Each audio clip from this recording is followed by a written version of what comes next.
Good morning. स्वागत है आपका अपने YouTube channel excellent study point 2.0 पर।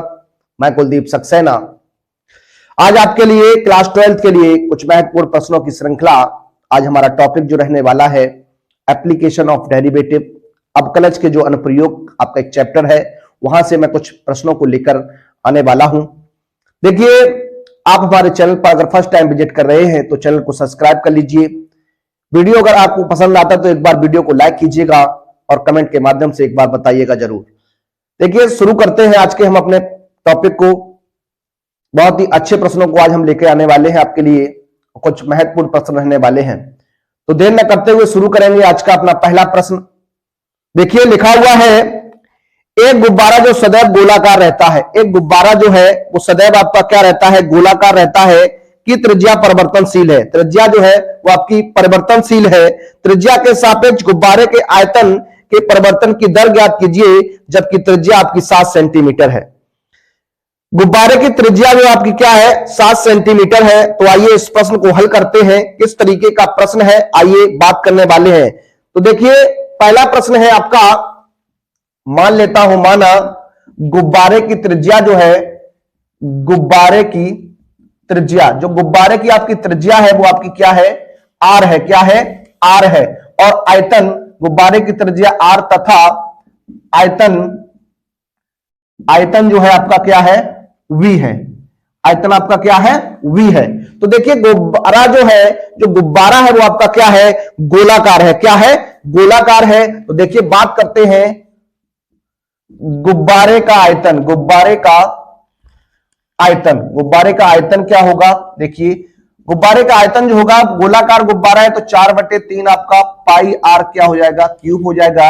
यानी ये आपका बन जाएगा V बराबर 4/3 पाई आर क्यूब।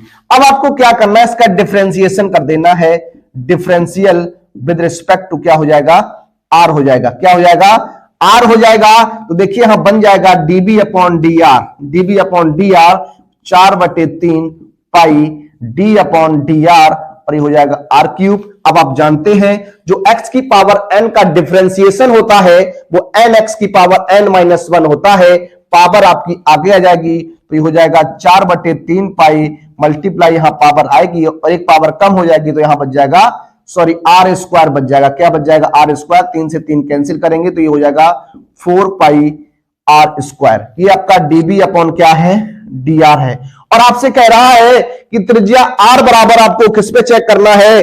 r बराबर 7 पर चेक करना है। तो आइए बात करने वाले हैं dB अपॉन dr की। ये आपका r बराबर 7 पे आपको चेक करना है। देखिए, यहाँ 4/4 इंटू 22/7 मल्टीप्लाई 7 से 7 कैंसिल हो जाएगा। आपको गुणा करना है 22 चौकू 88 मल्टीप्लाई 7, गुणा करेंगे 7×8 56, 7×8 और 5 आपका 61 हो जाएगा। ये आपका क्या आने वाला? देखिए मात्रक किस तरीके से लिखना है। यहां पर जो आयतन, जो त्रिज्या वो आपकी सेंटीमीटर में है और यहां वॉल्यूम है। वॉल्यूम को आप लिखेंगे सेंटीमीटर क्यूब और आपका हो जाएगा प्रति सेंटीमीटर। क्या हो जाएगा? प्रति सेंटीमीटर हो जाएगा। ये आपका रहने वाला है इस प्रश्न का राइट आंसर। तो गुब्बारे की जो त्रिज्या है वो आप, जो गुब्बारे का आयतन है वो आपका क्या है?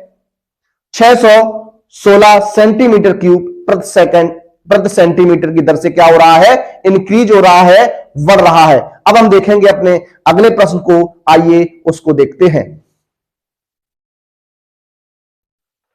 आइए देखते हैं अपने अगले प्रश्न को। अगला प्रश्न आपका दूसरा प्रश्न रहने वाला। दूसरा प्रश्न क्या कहता है? लिखा हुआ है हवा के एक बुलबुले की त्रिज्या 1/2 सेंटीमीटर पर सेकंड की दर से बढ़ रही है। ज्ञात कीजिए बुलबुले का आयतन किस दर से बढ़ रहा है जबकि त्रिज्या आपकी 1 सेंटीमीटर है।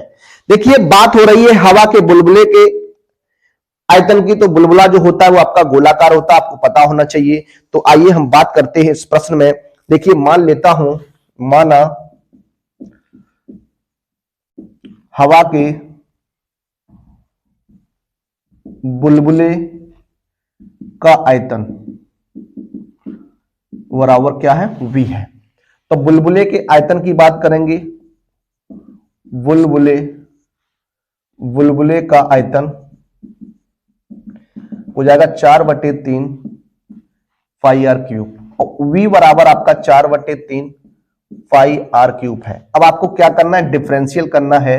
डिफरेंशियल विद रिस्पेक्ट टू किसके सापेक्ष, परिवर्तन की दर चाहिए, समय के सापेक्ष बात हो रही है, तो यार क्या हो जाएगा, टी हो जाएगा। क्या हो जाएगा, टी हो जाएगा। सापेक्ष करेंगे तो यहाँ डीबी अपॉन क्या हो जाएगा, dt हो जाएगा, इक्वल टू 4/3 पाई। यहां पर आपको क्या करना है, चेन रूल लगाना है, तो ये हो जाएगा डी अपॉन dt, सॉरी यहां हो जाएगा d upon D R cube into आप लिखेंगे D R upon D T लिखेंगे। क्या लिखेंगे, D R upon D T लिखेंगे। तो डीबी अपॉन डी टी हो जाएगा इक्वल टू में 4/3 पाई, और यहां हो जाएगा 3 मल्टीप्लाई 3r² और डी आर अपॉन क्या हो जाएगा, डी टी हो जाएगा। 3 से 3 कैंसिल करेंगे, DB upon D T equal to हो जाएगा 4 पाई r² इंटू में डी आर अपॉन क्या है, डी टी है। अब चूंकि बुलबुले की त्रिज्या के परिवर्तन की दर, बुलबुले की त्रिज्या के परिवर्तन की जो दर है आपको दी गई है, D R upon D T दिया गया है 1/2 सेंटीमीटर प्रति सेकंड दिया गया है, और आर का मान आपको दिया गया है 1 सेंटीमीटर।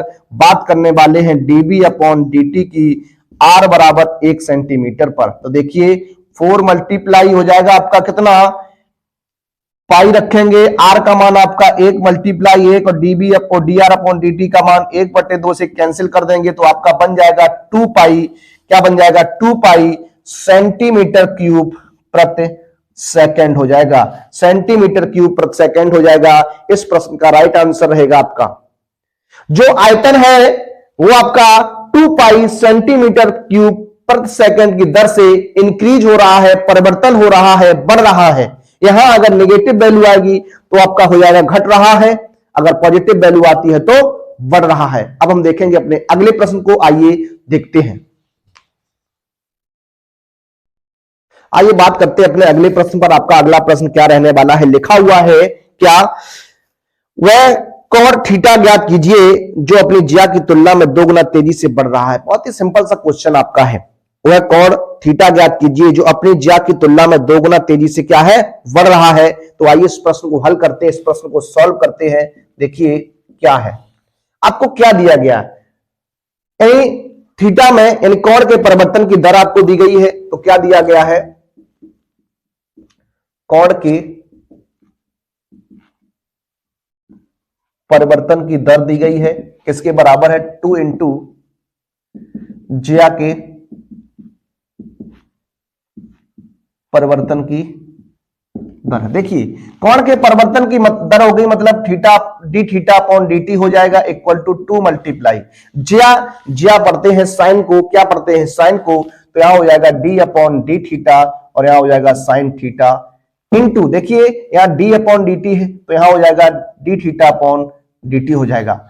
ये हो जाएगा d theta upon D T equal to में 2 मल्टीप्लाई, जब साइन का डिफरेंशियल करोगे तो आपका cos theta multiply D theta upon D t हो जाएगा। इसे आप इससे कैंसिल कर देंगे तो 1 इक्वल टू 2 कॉस थीटा बच जाएगा, या लिख सकता हूं कॉस थीटा बराबर 1/2 हो जाएगा।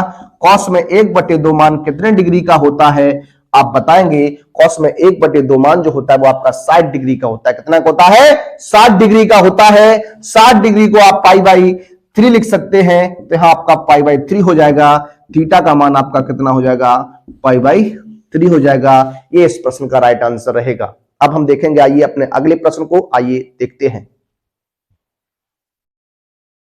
आइए अपने अगले प्रश्न की बात करते हैं। आपका अगला प्रश्न है प्रश्न नंबर 4 रहने वाला है। बहुत ही अच्छा प्रश्न ये भी है, एप्लीकेशन ऑफ डेरिवेटिव से ये क्वेश्चन आपका है। देखिए लिखा हुआ है, एक घन का आयतन 9 सेंटीमीटर पर सेकंड की दर से बढ़ रहा है। एक घन है, उसका जो आयतन है वो आपका 9 सेंटीमीटर क्यूब प्रति सेकंड की दर से बढ़ रहा है। यदि कोर की लंबाई 10 सेंटीमीटर है तो ज्ञात कीजिए घन का पृष्ठीय क्षेत्रफल किस दर से बढ़ रहा है। आइए इस प्रश्न को सॉल्व करेंगे। मान लेते हैं हम, माना घन की भुजा आपकी जो है वो a है, a सेंटीमीटर मान लेता हूं। घन का आयतन आपका जो है वो क्या है, b है। घन का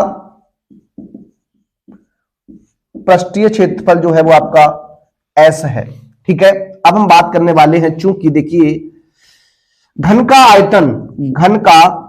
आयतन आप जानते हैं V बराबर होता है भुजा Q। क्या होता है? भुजा Q होता है, तो ये हो जाएगा V बराबर AQ। आपको डिफरेंशियल करना है, डिफरेंशियल विद रिस्पेक्ट टू क्या हो जाएगा? T हो जाएगा। क्या हो जाएगा? T हो जाएगा। तो dB अपॉन आपका dt हो जाएगा। यहां देखिए d अपॉन da लिखेंगे, d अपॉन da लिखेंगे, और यहां आपका क्या हो जाएगा?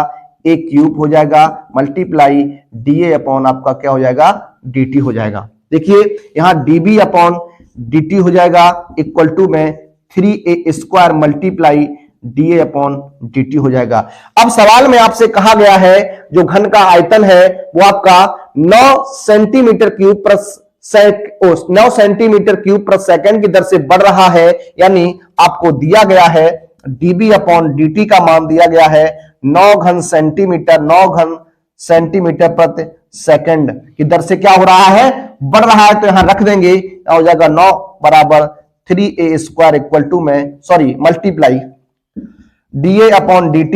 तो आप da अपॉन dt की जब वैल्यू निकालेंगे तो देखिए हो जाएगा 9 बटे 3a स्क्वायर, या ऐसे कैंसिल करेंगे तो आएगा 3 अपॉन a स्क्वायर।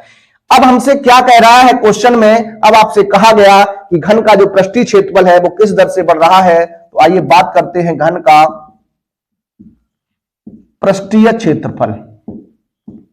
ये आपका जानते हो, ये आपका होता है 6a स्क्वायर। क्या होता है? 6a स्क्वायर, यानी s बराबर आपका 6a स्क्वायर हो जाएगा। डिफरेंशियल करना है आपको, डिफरेंशियल विद रिस्पेक्ट टू किसके सापेक्ष करना है? t के सापेक्ष करेंगे तो हो जाएगा ds upon dt equal to में 6 d upon da equal to में a square multiply da upon dt हो जाएगा। देखिए 6 मल्टीप्लाई a स्क्वायर का डिफरेंशिएशन 2a हो जाएगा मल्टीप्लाई da अपॉन dt हो जाएगा। देखिए हो जाएगा 12a multiply da upon dt हो जाएगा। देखिए अब आपको क्या करना है, जो वैल्यू आपको दी गई है वो रख देनी है आपको ds अपॉन dt, और लंबाई जो है आपको 10 सेंटीमीटर पे चेक करना है। किस पे करना है? 10 सेंटीमीटर पे चेक करना है। तो यहां हो जाएगा 12 गुणा 10 और इंटू में आपका हो जाएगा 3 अपॉन a स्क्वायर की जगह क्या आ जाएगा? 10 का वर्ग हो जाएगा। क्या हो जाएगा? 10 का वर्ग हो जाएगा। इसे सॉल्व करेंगे तो देखिए 120 मल्टीप्लाई 3 बटे में आपका कितना हो जाएगा? 100 हो जाएगा। इसे कैंसिल करेंगे तो ये हो जाएगा कितना? बात यहाँ 36 बटे कितना? 10, यानी ये हो जाएगा कितना आपका? 3.6 वर्ग सेंटीमीटर प्रति सेकंड हो जाएगा। वर्ग सेंटीमीटर प्रति सेकंड हो जाएगा। बहुत ही अच्छा प्रश्न है और बहुत ही बढ़िया प्रश्न है। क्या लिखेंगे? अतः घन का पृष्ठीय क्षेत्रफल 3.6 वर्ग सेंटीमीटर प्रति सेकंड की दर से बढ़ रहा है, जबकि घन की कोर 10 सेंटीमीटर है। कितनी है? 10 सेंटीमीटर है। बहुत ही अच्छा प्रश्न। अब हम देखेंगे अपना अगला प्रश्न, आइए उसको भी देखते हैं। आइए बात करते हैं अपने अगले प्रश्न पर। आपका अगला प्रश्न रहने वाला है, लिखा हुआ है एक गोलाकार गुब्बारे का आयतन 25 घन सेंटीमीटर प्रति सेकंड की दर से बढ़ रहा है। गुब्बारे के पृष्ठीय क्षेत्रफल के परिवर्तन की दर उस क्षण ज्ञात कीजिए जब उसकी त्रिज्या 5 सेंटीमीटर है। देखिए इस प्रश्न को भी देखते हैं, अच्छा प्रश्न रहने वाला है। देखिए मान लेता हूं, माना किसी समय t पर त्रिज्या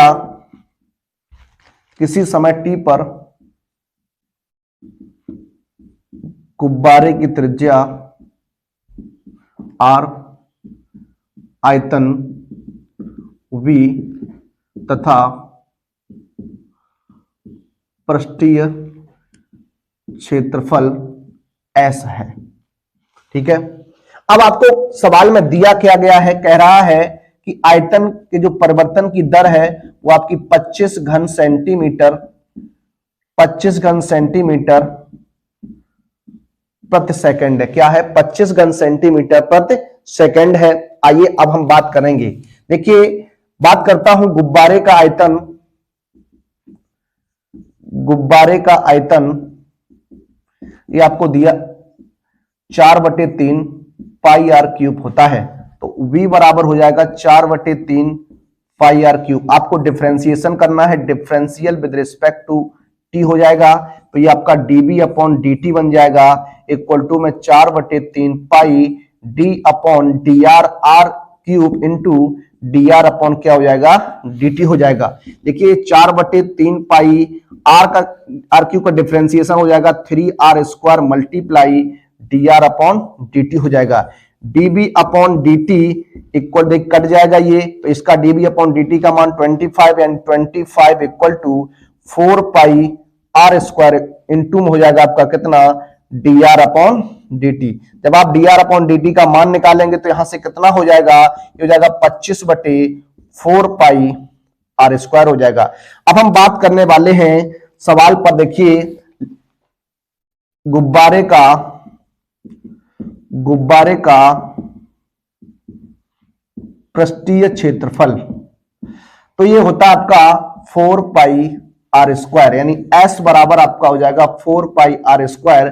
आपको डिफरेंशियल करना है, डिफरेंशियल विद रिस्पेक्ट टू क्या हो जाएगा? t हो जाएगा। तो ds अपॉन आपका हो जाएगा dt equal to 4 pi d upon dr r² into dr upon कितना हो जाएगा? dt हो जाएगा। देखिए 4 पाई, इसका जब डिफरेंशियल होगा तो 2r, और देखिए dr अपॉन dt का मान आप रखेंगे 25/4 पाई r²। देखिए हो जाएगा कितना? 4 पाई से आप 4 पाई कैंसिल करेंगे, एक r से आप एक r कैंसिल कर लेंगे, हो जाएगा 50/ आपका r बच जाएगा। ये ds अपॉन dt निकल के आ गया। अब देखिए जो r का मान दिया गया वो आपको 5 सेंटीमीटर दिया गया है, तो आप ds अपॉन dt की बात करेंगे, कब करेंगे? जब r का मान 5 सेंटीमीटर रहने वाला है। तो देखिए कितना हो जाएगा? 50/5 हो जाएगा। इसे आप कैंसिल करेंगे तो 10 आएगा। देखिए पृष्ठीय क्षेत्रफल है तो वर्ग सेंटीमीटर होगा, क्या होगा? वर्ग सेंटीमीटर होगा। प्रति टाइम है तो क्या हो जाएगा? सेकंड हो जाएगा। तो आप लिख सकते हैं, अतः जो गुब्बारे का पृष्ठीय क्षेत्रफल है वो 10 वर्ग सेंटीमीटर प्रति सेकंड की दर से बढ़ रहा है जब उसकी त्रिज्या कितनी है? 5 सेंटीमीटर है। जब उसकी त्रिज्या कितनी है? 5 सेंटीमीटर है। तो देखिए ये कुछ महत्वपूर्ण प्रश्न थे जो हमने आपको कराए। 5 क्वेश्चंस हमने आपको कराए हैं। अब हम देखिए आगे और इसी के एप्लीकेशन ऑफ डेरिवेटिव के कुछ और क्वेश्चंस को कराएंगे अगले वीडियो में। आप बने रहिए हमारे साथ, चैनल को सब्सक्राइब कर लीजिए। वीडियो अगर पसंद आता है तो वीडियो को लाइक कीजिए और कमेंट के माध्यम से हमें बताइएगा जरूर। मिलेंगे अपने अगले वीडियो में, तब तक सभी विद्यार्थियों को जय हिंद, जय भारत।